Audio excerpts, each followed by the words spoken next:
Isang homeless ng aming naabutan. Siya'y nagpakilalang isang Chinese. At bakit kaya siya naging homeless? At siya rin ay nagngangalang Ferdinand Go. Nakakaawa naman ang kanyang kalagayan at napakarumi na rin ang kanyang pangangatawan.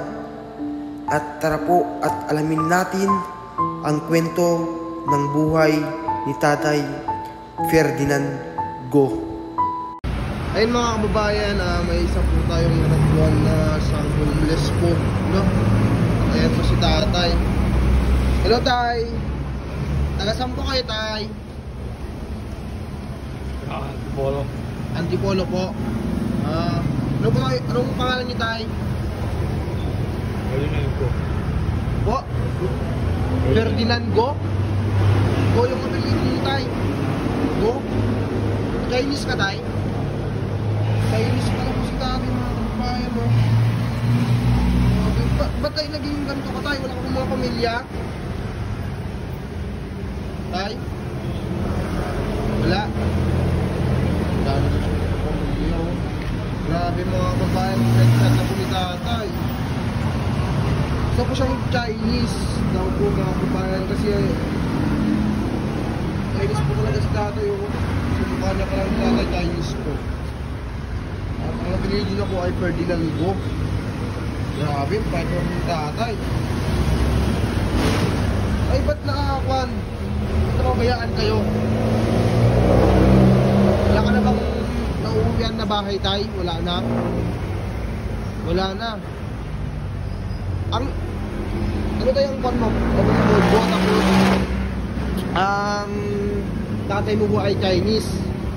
Tatay mo Chinese. Tapos ang magulang mo Tay, kwan din. Pilipino. Ang si tatay, Chinese. Tatay. Yan mga kabayan, at pinakain na dito lang si tatay.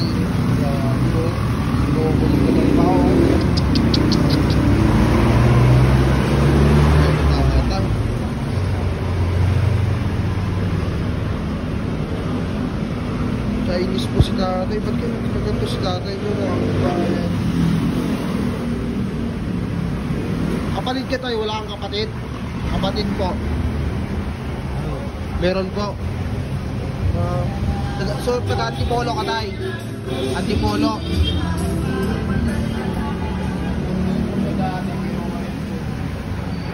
Hindi na po alam kung nasa po yung mga kapatid niya.